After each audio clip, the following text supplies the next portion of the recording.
एक काली रात थी। आसमान में चांद का नामो निशान नहीं था। काले बादलों ने पूरे आकाश को ढक रखा था।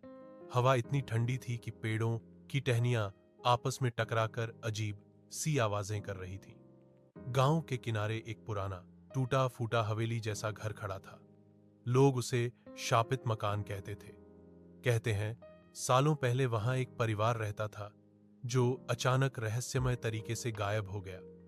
उसके बाद से उस घर में रात को रोशनी दिखती थी, जबकि अंदर कोई नहीं रहता था। रवि, जो शहर से अपने नाना के गांव आया था, इन बातों पर विश्वास नहीं करता था। उसे लगा कि गांव वाले बस डर की कहानियां बनाते हैं। एक दिन उसने अपने दोस्तों से शर्त लगा ली कि वह उस घर में पूरी रात बिताएगा। रात के ठीक 11 बजे वह टॉर्च और मोबाइल लेकर उस घर की ओर चल पड़ा।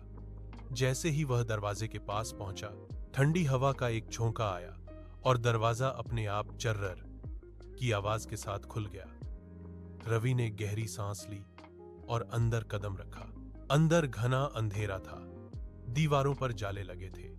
फर्श पर धूल की मोटी परत जमी थी। अचानक उसे लगा जैसे कोई उसके पीछे चल रहा हो। वह मुड़ा, लेकिन वहां कोई नहीं था। ऊपर से कदमों की आवाज आई, थक थक थक। रवि का गला सूख गया। उसने हिम्मत जुटाई और सीढ़ियां चढ़ने लगा। हर कदम पर सीढ़ियां चरमराती थीं। ऊपर पहुंचते ही उसकी टॉर्च टिमटिमाने लगी। तभी उसे एक कमरा दिखा जिसका दरवाजा आधा खुला था। वह धीरे धीरे अंदर गया। कमरे के बीचों बीच एक पुराना आईना रखा था।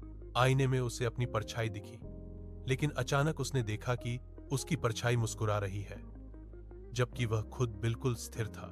रवि का दिल तेजी से धड़कने लगा। उसने पीछे हटने की कोशिश की, लेकिन दरवाजा जोर से बंद हो गया। कमरे का तापमान अचानक ठंडा हो गया। उसे अपने कान के पास धीमी फुसफुसाहट सुनाई दी, यह घर अब तुम्हारा है। अचानक खिड़की जोर से खुली और तेज हवा अंदर आने लगी। आईना जमीन पर गिरकर टूट गया। टूटे हुए कांच के टुकड़ों में उसे कई चेहरे दिखाई दे रहे थे, जो दर्द और डर से भरे थे। रवि ने पूरी ताकत लगाकर दरवाजा खोला और सीढ़ियों से भागता हुआ नीचे आया। जैसे ही वह बाहर निकला, दरवाजा अपने आप बंद हो गया। वह भागते भागते गांव की तरफ गिर पड़ा और बेहोश हो गया। सुबह जब गांव वालों ने उसे पाया, वह कांप रहा था। उसकी आंखों में अजीब सा डर था।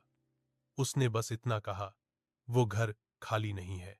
उस रात के बाद रवि कभी पहले जैसा नहीं रहा। कहते हैं कभी कभी आधी रात को वह अचानक चौंक कर उठ जाता है और कहता है कि